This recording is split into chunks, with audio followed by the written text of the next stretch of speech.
তখন কি বলছেন আল্লাহ, মান কুনতু মাওলা ফাহাদা আলিয়্যুল মাওলা, হে আল্লাহ তুমি সাক্ষী থাকো, তোমার ঘোষণা আমি শুনিয়ে দিলাম সমগ্র জগৎবাসীকে যে আমি যার যার মাওলা, আলীও তার মাওলা। এইবারে দোয়া করছেন আমার দয়ার নবী, আল্লাহুম্মা ওয়ালি মান ওয়ালাহু, হে আল্লাহ তুমি তার প্যারা হয়ে যাও যে আলীর প্যারা হয়ে যায়, যে আলীকে ভালোবাসে তুমি তাকে ভালোবাসো। ওয়াদ মান আদাহু, যে আলীর শত্রুতা করে তুমি তার শত্রু হয়ে যাও। মানসুর মান নাসরাহু, যে আলীর মদদ করে সাহায্য করে আলীর খিদমত করে আল্লাহ তুমি তার মদদ সাহায্য করো। ওয়াকসুল মান খাযালাহু, যে আলীকে অপমান করে তুমি তাকেও অপমান করো। তাহলে চিন্তা করো আল্লাহর নবী হুজুরে পাক সাল্লাল্লাহু আলাইহি ওয়াসাল্লাম পাকের দোয়া কার জন্য? মাওলা আলী পাকের জন্য। আর কার জন্য? যারা মাওলা আলী পাককে মাওলা বলে স্বীকার করে না তাদের জন্য। আর কাদের জন্য? যারা মাওলা আলী পাককে মাওলা বলে মানে না, সেই বদবখত কামবখতের জন্য বদদোয়া। যখন আল্লাহর নবী নিজের কথা শেষ করলেন, এইবারে কি হলো? ফালাকিহা ওমর, হযরত ওমর ফারুক রাদিয়াল্লাহু আনহু ছুটে এসে হযরতে মাওলা আলী মুশকিল কুশাকে বুকে জড়িয়ে ধরলেন। হযরত ওমর এইবারে কি বলছেন? বাদা যালিকা ক্বাল লাহু হানিয়ান লাকি ইয়া ইবনে আবি তালিব আসবাহতা ওয়া আমসাইতা মাওলা কুল্লি মুমিনিন ওয়া মুমিনাতিন, হে আলী তুমি ধন্য ধন্য, হে আলী ইবনে আবি তালিব, হে আবি তালিবের জিগর পারা নূরে নজর আলী তুমি ধন্য, মুবারক হোক মুবারক হোক, আজ থেকে তুমি সমস্ত মুমিন নর নারীর মাওলা হয়ে গেলে। তাহলে এবার দেখুন সর্বপ্রথম এটা অ্যাকসেপ্ট কে করলেন? এটা হযরত মাওলা আলীকে বাধাই কে দিলেন, মুবারকবাদ কে দিলেন? কে বুকে বুকে টেনে জড়িয়ে ধরলেন? হযরত আবু বকর ও ওমর রাদিয়াল্লাহু আনহু ছুটে এলেন। আজ হযরত মাওলা আলী মুশকিল কুশার অ্যাকসেপ্ট করলেন মাওলা বলে। কে? 1 লক্ষ সাহাবায়ে কেরাম, বেশি হবে না কম হবে না। তাদের মধ্যে কে? বড় বড় সাহাবায়ে কেরাম, হযরত আবু বকর, হযরত ওমর রাদিয়াল্লাহু আনহু, হযরত ওসমান থেকে নিয়ে সমস্ত সাহাবায়ে কেরাম। তাহলে আজ মাওলা স্বীকৃতি লাভ করলেন, সমস্ত সাহাবায়ে কেরাম মাওলা বলে মেনে নিলেন। কিন্তু আজ চিন্তা করুন, আপনাদের মসজিদের মৌলভী যারা, আপনাদের মসজিদের যারা মৌলভী ইমাম, তারা কিন্তু হযরতে মাওলা মুশকিল কুশা পাককে মাওলা বলে চেনে না, জানে না, মাওলা বলতে চায় না। তাহলে এবার আপনি চিন্তা করুন, আল্লাহর নবী ঘোষণা করে দিয়ে গেলেন যে আমি যার মাওলা আলী তার মাওলা, মান কুনতু মাওলা ফাহাদা আলিয়্যুল মাওলা। সেই 1400 বছর পূর্বে সাহাবারা মাওলা বলে মেনে নিলেন, আর এই 1400 বছর পরের মৌলবীরা অনেকে মাওলা বলে মানছে না। তাহলে বোঝা গেল সাহাবী का अकीदा ये है कि अली मौला है, और वहाबी का अकीदा ये है कि मौला नहीं है। ये सहाबी है, अरे वहाबी है, जो रसूल के देखने वाले वो मौला अली को मौला बोलकर मान लेते हैं, और जो वहाबी है शैतान के शागिर्द है, वो हुजूर मौला अली मुश्किल कुशा पाक को मौला नहीं समझते। लिहाजा সুতরাং যখন এই সমস্ত মসজিদের মৌলবীরা যারা মাওলা আলীকে মাওলা বলে স্বীকার করে না, তাহলে আপনারা কি করে তাদেরকে ইমাম রেখে মাওলানা বলে স্বীকার করেন? হ্যাঁ, যারা মাওলা আলীকে মাওলা বলে না, আপনারা তাদেরকে মাওলানা বলেন কোন হিসেবে? একটু হিসেব করুন, হিসেব করে চলুন।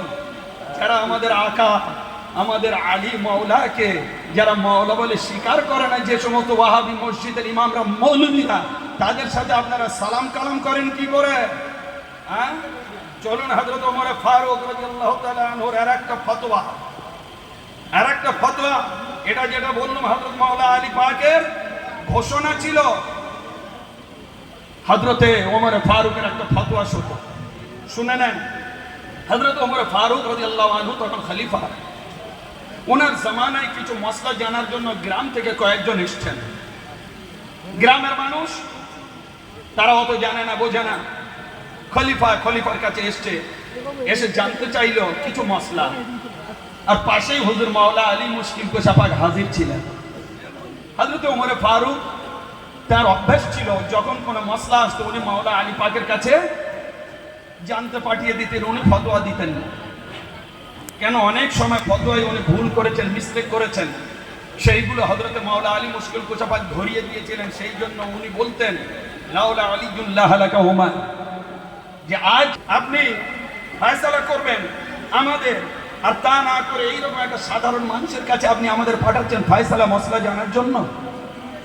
ব্যাস এইবারে কি হলো, হযরত ওমর ফারুক রাদিয়াল্লাহু আনহু রেগে উঠলেন। কি হলো তারপরে? ফাওয়াসাবা ইলাইহি ওমর আখাযা বিতালবিহি ওয়া ক্বালা ওয়াইহাক মা তাদরি মান হাযা। হযরত ওমর ফারুক রেগে উঠে কি হলো, তিনি সেই ব্যক্তিদের কলার ধরলেন, কলার ধরে বললেন যে মা তাদরি মান হাযা, তোমার নাশ হোক, তোমার ধ্বংস হোক। তোমরা কি জানো কার সম্বন্ধে কথা বলছে? ইনি কে? যার সম্বন্ধে এত বাজে তোমরা কমেন্টস করছো, ইনি কে? মা তাদরি মান হাযা, ইনি কে? হযরত আলী কে তোমরা জানো? তখন প্রশ্ন করে এবার উত্তর দিচ্ছেন, হাযা মাওলাকা ওয়া মাওলা কুল্লি মুমিনিন। শোনো, ইনি হচ্ছেন এই হযরত আলী, ইনি হচ্ছেন তোমাদের মাওলা এবং সমস্ত মুমিনদের মাওলা। সুবহানাল্লাহ, সুবহানাল্লাহ। ওমর ফারুকের ফতোয়া শুনে না সমস্ত মাওলানা মৌলভী মাদ্রাসা থেকে তো ফতোয়া আনেন, আজকের আপনাদের হযরত ওমর ফারুকের ফতোয়া শোনাচ্ছি কি, এবং উনি বলছেন যে হাযা মাওলাকা ওয়া মাওলা কুল্লি মুমিনিন। হযরত ওমর হচ্ছেন তোমার মাওলা এবং সমস্ত মুমিনদের মাওলা। এইবার আরো শুনুন, মান লাম ইয়াকুন মাওলাহু ফালাইসা মুমিন।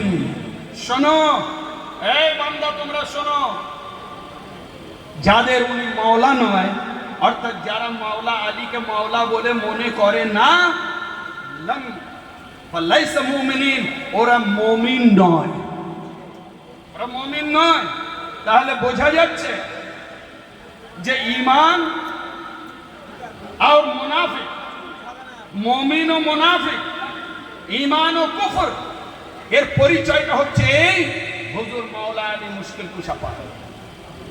এনাকে যারা মাওলা বলে মনে করে, হযরত ওমর ফারুকের ফতোয়া অনুযায়ী তারাই হচ্ছে মুমিন। আর যারা হযরত আলীকে মুমিন মাওলা বলে মনে করে না, তারা আলেম হোক, হাফেজ হোক, কারি হোক, মাওলানা হোক, মুফতি হোক, ইমাম হোক, হাজি হোক, কিন্তু তারা মুমিন নয়, মুমিন নয়। আপনারা সবাই মুহাররকা 177 পৃষ্ঠায় লিপিবদ্ধ। আজ আমাদের সুন্নাতুল জামাতের কিতাব, শাফিউল মাযহাবের কিতাব, হযরত হাজার আল আসমির কিতাব কি, যে মাওলা আপনি যদি মনে না করেন আপনি মুমিন নন। কাকে? মাওলা আলী মুশকিল কুশা পাককে। এইবারে আসুন হযরত হুজুর মাওলা আলী মুশকিল কুশা পাকের কিছু ফজিলত আপনাদের সামনে আমি তুলে ধরি, আমার দয়ার নবী হুজুরে পাক সাল্লাল্লাহু আলাইহি ওয়াসাল্লাম পাকের জন্য, যেগুলো ইরশাদ করেছেন কোরআনের আলোকে। আল্লাহর নবী হুজুরে পাক সাল্লাল্লাহু তাআলা আলাইহি ওয়াসাল্লাম পাক এই আয়াতে মুবাহালা তিনি কি করেছিলেন, যে আয়াতে মুবাহালা একটা বিখ্যাত আয়াত, কোরআন শরীফ নাজিল হয় আমাদের দয়ার নবী সাল্লাল্লাহু তাআলা আলাইহি ওয়াসাল্লাম পাকের উপরে।